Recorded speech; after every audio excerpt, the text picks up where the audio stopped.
Public ಟೈಮ್ಸ್ಗೆ ಸ್ವಾಗತ. ನಾನು ಇವತ್ತು ಪ್ರಮಾಣ ಮಾಡಿ ಹೇಳ್ತೀನಿ, ನಾನು ರಾಜಕೀಯ ನನ್ನ ಸಮಾಜ ಬಳಕೆ ಮಾಡಿಲ್ಲ. ಇವ್ರು ಬಂದವರು ಆಮೇಲೆ ಸಮಾಜಗಳ ಹೆಸರು ಹೇಳ್ಕೊಂಡು ಬಂದವರು ಸಮಾಜನ ಬಳಕೆ ಮಾಡ್ತಾರೆ. ಒಬ್ಬನ ಬಹಿರಂಗವಾಗಿ ವೇದಿಕೆಯಲ್ಲಿ ಪಂಚಮಸಾಲಿ ಸಮಾಜ ಹಿಂದಿದೆ ಅಂತ ಅನಿಸ್ತಾರಂತೆ. ಯಾಕಪ್ಪ ಪಂಚಮಸಾಲಿ ಸಮಾಜ ಅಂತ ಬಳಕೆ ಮಾಡ್ತೀರಿ? ವೈಯಕ್ತಿಕ ಬಸವನಗೌಡ ಪಾಟೀಲ್ ಎತ್ತ ಅಂತ ಮಾತಾಡಲಿ, ಬೆಳೆದ್ರಿಕೆ ಆಗ್ತೀರಿ. ನಿಮ್ಮ ತಾಕತ್ತು ನಿಮ್ಮ ವೈಯಕ್ತಿಕ ವರ್ಚಸ್ ತೋರಿಸ್ರಿ. ನಾನು ಕಾಶ್ಯಪುರ ವರ್ಚಸ್ ತೋರ್ಸಕ್ಕೆ ಕೂತೀರಿ. ನಾನು ಸಮಾಜ ಹೆಸರು ಬಳಕೆ ಮಾಡ್ಕೊಳ್ಳೋದು ನಾನು ರಾಜಕೀಯ. ಅವ್ರು ಏನೇ ಪಿತ್ತೂರಿ ಮಾಡಿ ರಾಜಕೀಯ ಬೇರೆ ಸಮಾಜ.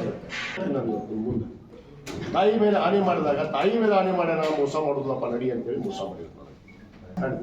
ಈಗ ಮೋಸ ಸ್ವಂತ ಬಲದಿದ್ರ ತಾಕತ್ತಿದ್ರ ಶಕ್ತಿ ಇದ್ರ ಅವ್ರ ವೈಯಕ್ತಿಕ ಹೆಸರು ಮೇಲೆ ಬೆಳೀಲಿ. ಅವರು ಸಮಾಜವನ್ನು ತಗೊಂಡು ಬಳಕೆ ಮಾಡ್ಕೋತಾ ಇದಾರಲ್ಲ, ಇದಕ್ಕೆ ನಾನು ಖಂಡಿಸ್ತೀನಿ. ಸ್ವಾಮೀಜಿನ ಮೋಸ ಹೋಗ್ಯಾರ. ಇನ್ನೇನು ಹೌದಲ್ರಿ ಸ್ವಾಮೀಜಿ ಮೋಸ ಸೇರಿ ಚರ್ಚೆ ಮಾಡಿ ಅಲ್ಲಿ ಯಾರ್ಯಾರು ಬರ್ತಾರೆ ಬರಲಿ. ಸ್ವಾಮೀಜಿಗಳಿಗೆ ಆಹ್ವಾನ ಇರ್ತಾರೆ. ಯಾರಿಗೆ? ಎಲ್ಲ ಸ್ವಾಮೀಜಿಗಳನ್ನು ಹೊರತುಪಡಿಸಿ ನಾವು ಚರ್ಚೆ ಮಾಡ್ತೀವಿ. ಈಗ ಸುಳ್ಳು ಮಾತಾಡಕತ್ತಿಲ್ಲಲ್ಲ. ಸಮಾಜ ಹೆಸರು ಯಾರು ಬಳಕೆ ಮಾಡ್ಕೊತಾ ಇದಾರ? ಕಾಂಗ್ರೆಸ್ ಪಕ್ಷದವ್ರು ಅಷ್ಟೇ. ಎಲ್ಲಾ ಪಕ್ಷದವ್ರಿಗೆ ಅವರು ನನಗೆ ಗೊತ್ತಿಲ್ಲ. ಅವ್ರನ್ನ ಕರೆಯೋದಿಲ್ಲ. ಪಕ್ಷ ತಿನ್ನಂಗಾಗುತ್ತೆ. ಯಾರು ಅವರೊಬ್ಬರ ಇದಾರಲ್ಲ ಬಿಜೆಪಿ. ನಿರಾಣಿಯವರು ಬರ್ತಾರೆ ಸರ್. ಕರಿತೀವಿ, ನಿರಾಣಿಯವ್ರಿಗೆ ಕರಿತೀವಿ.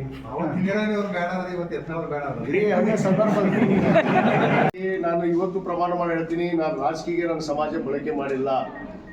ನಮ್ಮ ತಂದೆಯವರು 94ರಲ್ಲಿ ಸಂಘಟನೆಯಲ್ಲಿ ಗುರುತಿಸಿಕೊಂಡಂಥವ್ರು, 89ರಲ್ಲಿ ಅವರು ಶಾಸಕರಾದಂಥವ್ರು. ನನ್ನ ಕುಟುಂಬ ಇವತ್ತು ರಾಜಕಾರಣಕ್ಕೆ ಬಂದಿಲ್ಲ. ಇವ್ರು ಬಂದವರು ಆಮೇಲೆ ಸಮಾಜಗಳ ಹೆಸರು ಹೇಳ್ಕೊಂಡು ಬಂದವರು ಸಮಾಜನ ಬಳಕೆ ಮಾಡ್ತಾರೆ. ಒಬ್ಬನ ಬಹಿರಂಗವಾಗಿ ವೇದಿಕೆಯಲ್ಲಿ ಪಂಚಮಸಾಲಿ ಸಮಾಜ ಹಿಂದಿದೆ ಅಂತ ಅನಿಸ್ತಾರಂತೆ. ಯಾಕಪ್ಪ ಪಂಚಮಸಾಲಿ ಸಮಾಜ ಅಂತ ಬಳಕೆ ಮಾಡ್ತೀರಿ? ವೈಯಕ್ತಿಕ ಬಸವನಗೌಡ ಪಾಟೀಲ್ ಎತ್ತ ಅಂತ ಮಾತಾಡಲಿ ಅನ್ಸಂತ ಹೇಳಿ ನಾವು ಬಿಜೆಪಿ ಅವರಿಗೆ.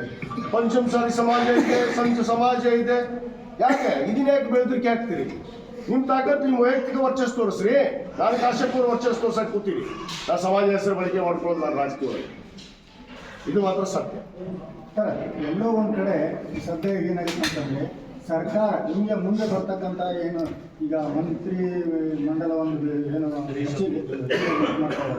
ಅದರಲ್ಲಿ ನಿಮಗೆ ಮಂತ್ರಿ ಸ್ಥಾನ ಕೊಡ್ತಾರೆ ಅನ್ನೋ ಕಾರಣಕ್ಕೋಸ್ಕರ ಈ ಹೋರಾಟವನ್ನು ಹಿಂದಕ್ಕೂ ಕಾರಣಕ್ಕೆ ನೀವು ಮುಂದೆ ಬಂದು ಇವತ್ತು ಮೀಟಿಂಗ್ ನೋಡ್ರಿ, ಅವ್ರು ಏನೇ ಕೇಳಿ ಬರ್ಲಿಕ್ಕೆ ಸರ್, ಇದಕ್ಕೆ ಏನು ಹೇಳ್ತೀರಿ? ನೋಡ್ರಿ, ಅವ್ರು ಏನೇ ಪಿತ್ತೂರಿ ಮಾಡಿ ರಾಜಕೀಯ ಬೇರೆ ಸಮಾಜ. ನಾನು ಎರಡೂ ಒಟ್ಟಿಗೆ ತೊಗೊಂಡು ಹೋಗೋ ಮನುಷ್ಯ. ರಾಜಕೀಯ ಬಂದಾಗ ನಾನು ರಾಜಕೀಯ ಮಾಡೋದು ದೇವ್ರ ಶಕ್ತಿ ಕೊಟ್ಟು ನಾನು ಮಾಡ್ತೀನಿ. ನನ್ನ ತಾಕತ್ ಬೇರೆ.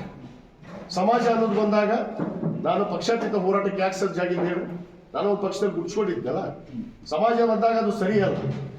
ಆ ತತ್ವದಲ್ಲಿ ಬೆಳೆದಂಥವ್ರು ನಾನು. ಅದೇ ನಿಟ್ಟಿನಲ್ಲೇ ನಡೀತೀನಿ ನಾನು. ಇವತ್ತು ಕೂಡ ಪಕ್ಷಾತೀತ ಹೋರಾಟ ಇರುತ್ತೆ ನಮ್ದು. ನಾನು ಬಂದವ್ರಿಗೆ ಕರ್ಕೊಂಡು ಹೋಗ್ತೀನಿ, ಬರ್ದವ್ರು ಹೋಗ್ಲಿ, ನನಗೇನಾಗಬೇಕು. ಹೋರಾಟವನ್ನ ಈಗ ಅವರು ಸ್ವಾಮೀಜಿಗಳು ಏನು ಟ್ರ್ಯಾಕ್ಟರ್ ರ್ಯಾಲಿ ಮೂಲಕ ಮುತ್ತಿಗೆ ಅಂತ ಘೋಷಣೆ ಮಾಡಿದ್ದಾರೆ. ಅದನ್ನ ಹತ್ತಿಕ್ಲಿಕ್ಕೆ ವಿಜಯಾನಂದ ಕಾಶ್ಯಪ್ನವರಿಗೆ ಒಂದು ಟಾಸ್ಕ್ ಅನ್ನು ಕೊಟ್ಟಿದ್ದಾರೆ. ಅದಕ್ಕೋಸ್ಕರ ಇದೆಲ್ಲ ಸಭೆ ಅಧಿವೇಶನದ ಸಂದರ್ಭದಲ್ಲಿ ಸರ್ಕಾರಕ್ಕಾಗುವಂತ ಮುಜುಗರವನ್ನು ತಪ್ಪಿಸುವುದಕ್ಕೆ ಕಾಶ್ಯಪ್ನವ್ರ ಸರ್ನ ಅಖಾಡಕ್ಕಿಳಿಸಲಾಗಿದೆ ಸರ್ಕಾರ ವತಿಯಿಂದ ಅನ್ನೋ ಆರೋಪ. ಅವರ ವೈಯಕ್ತಿಕ ವಿಚಾರಗಳು, ಅವ್ರ ವೈಯಕ್ತಿಕ ವಿಚಾರಗಳು. ನಾನು ಅದ್ರ ಕೂತ್ರಿಲ್ಲ. ಕೆಲವೊಂದ್ ಕಡೆ ಸರ್ ನಿಮ್ಮಲ್ಲಿ ಅವತ್ತಿನ ಹೋರಾಟದಂತ ಆವೇಶ ಇವಾಗ ಕಾಣಿಸ್ತಾ ಇಲ್ಲ. ಅಂದ್ರೆ ಯಾವತ್ತೂ ಇರುತ್ತೆ ನನ್ನ ಹೋರಾಟದ ಛಲ, ಯಾವತ್ತೂ ಐತಿ. ಬಿಜೆಪಿ ಸರ್ಕಾರ ಇದ್ದಂತ ಸಂದರ್ಭದಲ್ಲಿ ನಿಮ್ಮ ಫೋರ್ಸ್ ಅದೊಂದು ವೇಗ ಎಷ್ಟು ಮುಂಚೂಣಿಯಲ್ಲಿತ್ತು ಅಲ್ಲ, ಈಗ ನಿಮ್ಮ ಸರ್ಕಾರ ಅಲ್ಲ ಮಾಧ್ಯಮದವ್ರು ನೀವು ರಕ್ಷಣಾತ್ಮಕ ಹೋರಾಟ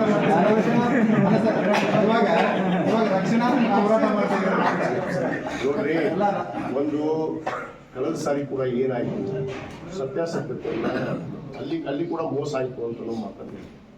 ಬಸವರಾಜ ಬೊಮ್ಮಾಯಿಯವರು ತಾಯಿ ಮೇಲೆ ಹಾನಿ ಮಾಡಿದಾಗ ನಾನು ಮುಂದೆ ನಾನು ಸ್ವತಃ ಇದ್ದೀನಿ ಸಾಕ್ಷಿ. ಇವತ್ತು ಬೇಕಾದ್ರೆ ಬೊಮ್ಮಾಯಿ ಕೇಳಿ ನಾನು ಎದುರಿಗೆ ಇಟ್ಕೊತೀನಿ. ತಾಯಿ ಮೇಲೆ ಹಾನಿ ಮಾಡಿರ್ಲಿ ಅಂತ 5 ಜನ ನೀವು ಇವರೇ ಹೇಳಿದ್ರು ಯತ್ನಾಳವ್ರು. ಪಾಪ ತಾಯಿ ಮೇಲೆ ಹಾನಿ ಮಾಡ್ತಾನ, ಅದಕ್ಕೆ ಮುಗಿದ್ರಿ ಅಂತೇಳಿ ಮತ್ತು ಅವರ ಮಠ ಕೊಡಿಸ್ಯಾರ ಅಂತ ಸಭೆಯನ್ನು. ಅದನ್ನೂ ಸತ್ಯ ಹೇಳ್ತೀನಿ ನಾನು ಇವತ್ತು ನಿಮ್ಮ ಮುಂದೆ. ತಾಯಿ ಮೇಲೆ ಹಾನಿ ಮಾಡಿದಾಗ ತಾಯಿ ಮೇಲೆ ಹಾನಿ ಮಾಡಿ ನಾವು ಮೋಸ ಮಾಡೋದಪ್ಪ ನಡಿ ಅಂತೇಳಿ ಮೋಸ ಮಾಡಿರ್ತಾರೆ. ಆಮೇಲೆ ಕೊನೆಗೆ ಅವ್ರ ತಂತ್ರ ಏನು ಹೇಳಿದ್ರು, ರಾಜಕೀಯವಾಗಿ ಪೂರ್ಣ ಪ್ರಮಾಣದ ವರದಿ ತೆಗೆದುಕೊಳ್ಳೋದನ್ನು ಮೀಸಲಾತಿ ಕೊಟ್ಬಿಟ್ರು. ಅದು ನಿಂದ್ರಾಗಿಲ್ಲ ಅನ್ನೋದು ಅವ್ರಿಗೆ ಗೊತ್ತಿತ್ತು. ಮತ್ತು ಹಿಂಬರ ಕೊಟ್ಟರೆ ಹೋಗಿ ಸುಪ್ರೀಂ ಕೋರ್ಟ್ಗೆ ನಾವು 2Bಯನ್ನು ಯಥಾಸ್ಥಿತಿ ಕಾಪಾಡ್ಕೊಂಡು ಹೋಗ್ತೀವಿ ರಾಜ್ಯದಲ್ಲಿ. ಆ 2Bಗೆ ಯಾವುದೇ ತೊಂದರೆ ಮಾಡೋದಿಲ್ಲ ಅಂತ ಹಿಂಬರ ಬರ್ಕೊಟ್ಟು ಬಂದ. ಅದ್ರ ಜೊತೆಗೆ ಸರ್ ನೀವು ಪ್ರಜ್ಞಾರಹಿತವಾಗಿ ಹೋರಾಟ ಮಾಡಿದ್ವಿ ಅನ್ನೋದು ಕೂಡ ನೀವು ಹೇಳಿದ್ರಿ. ಕೂಡಲ ಸಂಗಮದಿಂದ ಬೆಂಗಳೂರಿಗೆ ಸುಮಾರು ಒಂದು 700 ಕಿಲೋಮೀಟರ್ ಪಾದಯಾತ್ರೆ, ಬೃಹತ್ ಹೋರಾಟ, ಲಕ್ಷಾಂತರ ಜನ, ಇಷ್ಟೆಲ್ಲ ಸಾವಿರಾರು ಬುದ್ಧಿವಂತರು, ಪಂಡಿತರು ಎಲ್ಲರೂ ಇದ್ದರಾಗೂ ಕೂಡ ಪ್ರಜ್ಞಾರಹಿತವಾಗಿ ಮಾಡಿದ್ವಿ ಅಂತ ನೀವು ಹೇಳ್ಬಿಟ್ಟಿರೋದು ಹೆಂಗೆ ಯಾವ ಥರ ಅದೇ ಈಗ ಹೇಳ್ತಾರ ಎಷ್ಟು ಮಟ್ಟಿಗೆ ಸಾಧ್ಯ? ಅದೆಲ್ಲ ಯಾಕಾಯ್ತು ಅನ್ನೋದಕ್ಕೆ ಇಲ್ಲಿ ಯಾರಲ್ಲ ಮಕ್ಕಳು ನಮ್ಮ ನಾಯಕರು ನಾವು ಇವ್ರು ನಂಬಿದ್ವಲ್ಲ, ನಾವು ಕೊಡಿಸ್ತೇವಪ್ಪ, ನಮ್ಮ ಸರ್ಕಾರದೇ ತರ್ತೀವಿ, ನಾವು ತರ್ತೀವಿ, ಚಿಂತೆ ಬಿಡ್ರಿ ಅಂತ ಹೇಳಿ ಇವ್ರು ನಮಗೆ ಮೋಸ ಮಾಡಿದ್ರು. ಯತ್ನಾಳ್ ಸರ್ ಹೌದು, ಅವರೇ ಮೋಸ ಮಾಡಿದ್ದು. ಈಗ ಏನು ವಿರೋಧ ಪಕ್ಷದಲ್ಲಿ ಕೂತಿದ್ದೀವಿ, ಈ ಕಾಂಗ್ರೆಸ್ ಪಕ್ಷ ಅಧಿಕಾರದಲ್ಲಿದೆ, ಅದಕ್ಕೆ ಕಾಂಗ್ರೆಸ್ ಪಕ್ಷ ಹೆಂಗೆ ತಗೊಳ್ಬೇಕು, ಹೆಂಗೆ ತಮ್ಮ ವರ್ಚಸ್ಸನ್ನು ಬೆಳೆಸ್ಕೋಬೇಕು, ಸ್ವಾಮೀಜಿ ಸಮಾಜವನ್ನು ಇಟ್ಕೊಂಡು ರಾಜಕೀಯ ವರ್ಚಸ್ಸು ಬೆಳೆಸ್ಕೊಳಕ್ ಹೋಗಿದ್ದಾರೆ. ಇದು ಅಲ್ಲ ರಾಜಕಾರಣಿ ತತ್ವ ಅಲ್ಲ. ಈಗ ಮೋಸ ಸ್ವಂತ ಬಲದಿದ್ರ, ತಾಕತ್ತಿದ್ರ, ಶಕ್ತಿ ಇದ್ರ ಅವ್ರ ವೈಯಕ್ತಿಕ ಹೆಸರಿನ ಮೇಲೆ ಬೆಳೀಲಿ. ಅವರು ಸಮಾಜವನ್ನು ತಗೊಂಡು ಬಳಕೆ ಮಾಡ್ಕೋತಾ ಇದಾರಲ್ಲ, ಇದಕ್ಕೆ ನಾನು ಖಂಡಿಸ್ತೀನಿ. ಸ್ವಾಮೀಜಿ ಅವರಿಗೆ ಮೋಸ ಹೋಗಿ ಅಂತ ಗೊತ್ತದ ಸರ್? ಸ್ವಾಮೀಜಿ ಅವರಿಗೆ ತಾವು ಮೋಸ ಹೋಗಿದ್ದ ಬಗ್ಗೆ ಅರಿವಾಯ್ತಾ? ಯಾರಿಗೆ? ಸ್ವಾಮೀಜಿ ಅವರಿಗೆ. ಸ್ವಾಮೀಜಿನೇ ಮೋಸ ಹೋಗ್ಯಾರ, ಇನ್ನೇನು ಮಾಡಿ. ಹೌದಲ್ರಿ, ಸ್ವಾಮೀಜಿ ಮೋಸ ಹೋದ್ರು ಕೂಡ ಸ್ವಾಮೀಜಿ ಮೋಸ ಹೋದ್ರು ಮತ್ತೆ ಯಾಕೆ ಯತ್ನಾಳ್ ಅವ್ರು ಬಣ್ಣ ಹತ್ತಾ ಇದ್ದಾರೆ? ಯತ್ನಾಳ್ ಅವ್ರು ಬಣ್ಣ ಹತ್ತಲಿಕ್ಕೆ ಕಾರಣ ಮತ್ತು ಸ್ವಾಮೀಜಿ ಅವರು, ಸ್ವಾಮೀಜಿ ಮೋಸ ಹೋದ್ರು ಕೂಡ ಸ್ವಾಮೀಜಿ ಅವರಿಗೆ ಅವ್ರ ವೈಯಕ್ತಿಕ ಏನಿತ್ತು ನನಗೆ ಗೊತ್ತಿಲ್ಲ ಸರ್. ಈಗ ಎಲ್ಲೋ ಒಂದು ಕಡೆ ಸರ್, ಈಗ ಸ್ಟಾರ್ಟಿಂಗ್ಲಿಂದರೂ ಕೂಡ ಒಂದು ಹಂತದಲ್ಲಿ ತಾವು ಸ್ವಾಮೀಜಿಗಳು ಜೋಡೆತ್ತಿನಂತೆ ಹೋರಾಟ ಮಾಡಿದ್ರು, ತುಂಬಾನೇ ಯಶಸ್ವಿ ಸಿಕ್ಕಿತ್ತು. ಅದಕ್ಕೆ ಅಷ್ಟೊಂದು ಒಳ್ಳೆ ಹೋರಾಟ ಅದು. ಈಗ ಈ ತರ ಒಂದು ಎಲ್ಲೋ ದಾರಿ ತಪ್ತಾ ಇದೆ, ಒಟ್ಟಿಗೆ ಹೋಗುವಂತ ಸಾಧ್ಯತೆ ಏನಾದರೂ ಬರ್ಬೋದಾ, ನಿರೀಕ್ಷೆ ಕಾಣಬಹುದಾ ಅಂತ ನೋಡ್ರಿ. ಒಂದ್ ಕಡೆ ಕೆಲವೊಂದು ಜನ ಬೆಂಗಳೂರಲ್ಲಿ ಸಭೆ ಮಾಡ್ತಾ ಇದ್ದೀನಿ, ನಮ್ಮ ಎಲ್ಲ ಶಾಸಕರನ್ನ ಕರಿತೀವಿ. ನಾವು ಈಗಾಗಲೇ ಮಾತಾಡಿದ್ವಿ ಫೋನ್ ಮುಖಾಂತರ, ಕೊಡೋಣ ಅಂತ ಅವರು ಕೂಡ ಸಲಹೆ ಕೊಟ್ಟಿದ್ದಾರೆ. ಬೆಂಗಳೂರಲ್ಲಿ ಸೇರ್ತೀವಿ, ಅಧಿವೇಶನ ಪೂರ್ವದಲ್ಲೇ ಸೇರ್ತೀವಿ, ಸೇರಿ ಚರ್ಚೆ ಮಾಡಿ ಅಲ್ಲಿ ಯಾರ್ಯಾರು ಬರ್ತಾರೆ ಬರಲಿ. ಸ್ವಾಮೀಜಿಗಳಿಗೆ ಆಹ್ವಾನ ಇರ್ತಾರೆ ಯಾರಿಗೆ? ಸ್ವಾಮೀಜಿಗಳನ್ನು ಹೊರತುಪಡಿಸಿ ನಾವು ಚರ್ಚೆ ಮಾಡ್ತೀವಿ.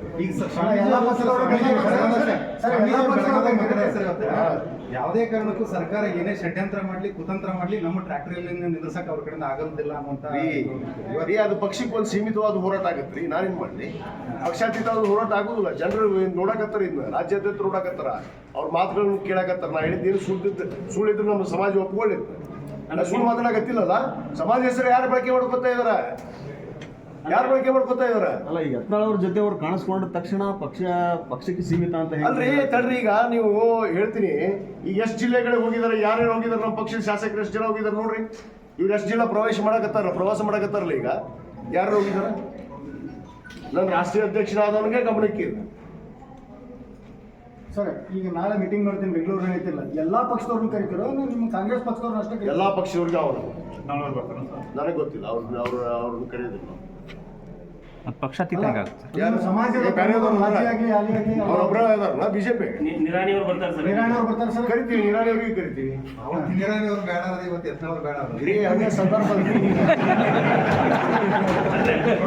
ಯತ್ನಾಳ್ ಸ್ವಾಮೀಜಿ ಅವರು ನಿಮ್ಮ ಮಧ್ಯೆ ನಿಮ್ಮ ನಿಕ್ಕಟ್ಟಿಗೆ ಸೇರಿಸಿ. ಈಗ ಎದುರಾಡೋರು ನಮಗೆ ಭಗವಂತ ನಮಗೆ ಕುಂಡ್ರಸಂಗ್ ಶಕ್ತಿ ಕೊಟ್ಟನ, ನಾವು ನಡೀತೀವಿ.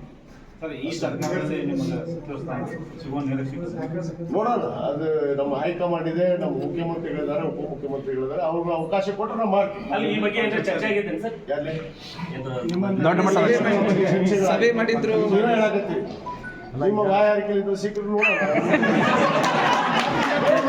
ಡಿ.ಕೆ. ಶಿವಕುಮಾರ್ ಅವರು ಒಂದು ಬೆಳಿಗ್ಗೆ ಒಂದು ಮಾತನ್ನು ಹೇಳಿದ್ದಾರೆ. ಅಂದರೆ ಒಂದು ಹುದ್ದೆ ವಿಚಾರಕ್ಕೆ ಸಂಬಂಧಪಟ್ಟಂತೆ ಸೋನಿಯಾ ಗಾಂಧಿ ಅವರು ಪ್ರಧಾನಮಂತ್ರಿ ಆಗುವ ಅವಕಾಶ ಇದನ್ನೇ ಬಿಟ್ಟಿದ್ದಾರೆ. ಈ ನಿಟ್ಟಿನಲ್ಲಿ ಕೆಲವೊಂದಿಷ್ಟು ಸಚಿವ ಸ್ಥಾನದ ಬದಲಾವಣೆ ಆದರೂ ಆಗ್ಬೋದು ಅನ್ನೋ ಮಾತನ್ನು ಹೇಳಿದ್ದಾರೆ. ಅದಕ್ಕೆ ಕೇಳ್ತಾ ಇರೋದು ತಮಗೆಲ್ಲ ನೋಡೋಣ, ಅದು ನಮ್ಮ ಪಕ್ಷದ ನಿರ್ಧಾರ. ನಮ್ಮ ಚಿತ್ರ ಜಿಲ್ಲೆಗೆ ಒಂದು ಹೆಮ್ಮೆ. ಆಕಾಂಕ್ಷಿ ಪ್ರಾರಂಭಿಕ ಸರ್, ಈಗ ಮಂತ್ರಿಮಂಡಲ ರೀಶಫ್ಲಿಂಗ್ ಆಗುತ್ತಲ್ಲ, ಸುಮಾರು 15 ಹಾಲಿ ಮಂತ್ರಿಗಳನ್ನ ತೆಗೆದು ಹೊಸಬರಿಗೆ ಅವಕಾಶ ಕೊಡ್ಬೇಕು ಅನ್ನುವಂತ ಏನಾದರೂ ಚಿಂತನೆ ಪಕ್ಷದಲ್ಲಿ ನಡೆದಿದೆಯಾ? ತಮ್ಮ ಗಮನಕ್ಕೆ ಅದಾನೆ ಅಂತ? ಅಲ್ಲ, ಮಂತ್ರಿ ಮಂಡಳ ಮಾಡಬೇಕು ಅನ್ನೋ ವಿಚಾರ ಇದೆ ಅನ್ನೋದು ಅಷ್ಟೇ ಗೊತ್ತಿಲ್ಲ. ಅದರಲ್ಲಿ ತಮ್ಮ ಹೆಸರು ಇದೆ. ಅಲ್ಲ, ನನಗೆ ಗೊತ್ತಿಲ್ಲ. ನೀವು ಹೇಳಿರಲ್ಲ, ಅದಕ್ಕೆ ನಿಮ್ಮ ಬಾಯಾರಿಕೆ ಆದ್ರೆ ನಿಮಗೆ ನೀವು ಫಸ್ಟ್ ನಾನು ನಿಮಗೆ ಸ್ವೀಟ್ ಕೊಡ್ತೀನಿ. ಅಂತಿಮವಾಗಿ ಸ್ವಾಮೀಜಿಗಳ ಡಿಸೆಂಬರ್ 10 ಟ್ರ್ಯಾಕ್ಟರ್ ರ್ಯಾಲಿ ಯಶಸ್ವಿ ಆಗುತ್ತೆ ಅಂತ ನೋಡಿ ಸರ್, ನಾವು ನಮ್ಮ ಎಲ್ಲ ಶಾಸಕರನ್ನ, ನಮ್ಮ ಸಮುದಾಯದ ಹಿರಿಯ ಮುಖಂಡರನ್ನ ಕರೆದು ಚರ್ಚೆ ಮಾಡಬೇಕು.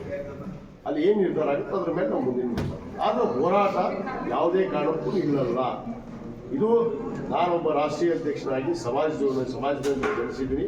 ನಮ್ಮ ತಂದೆಯವರಿಂದ ಸಮಾಜ ಸಂಘಟನೆಯಲ್ಲಿ ಬಿಡಿಸ್ಕೊಂಡು ಬಂದಂಥ ಕುಟುಂಬ. ನಮ್ಮ ಹೋರಾಟ ಮೀಸಲಾತಿ ಸಿಗುವವರೆಗೆ. ಮಂತ್ರಿ ಆದರೂ ನಿಲ್ಲಂಗಿಲ್ಲ ಸರ್. ಹೌದು, ಮಂತ್ರಿ ಆದರೂ ನಿಲ್ಲಂಗಿಲ್ಲ. Thank you sir. ಇನ್ನಷ್ಟು ಸುದ್ದಿಗಳನ್ನು ನೋಡಲು ಪಬ್ಲಿಕ್ ಟೈಮ್ಸ್ ಸಬ್ಸ್ಕ್ರೈಬ್ ಮಾಡಿ, ಬೆಲ್ ಬಟನ್ ಒತ್ತಿ.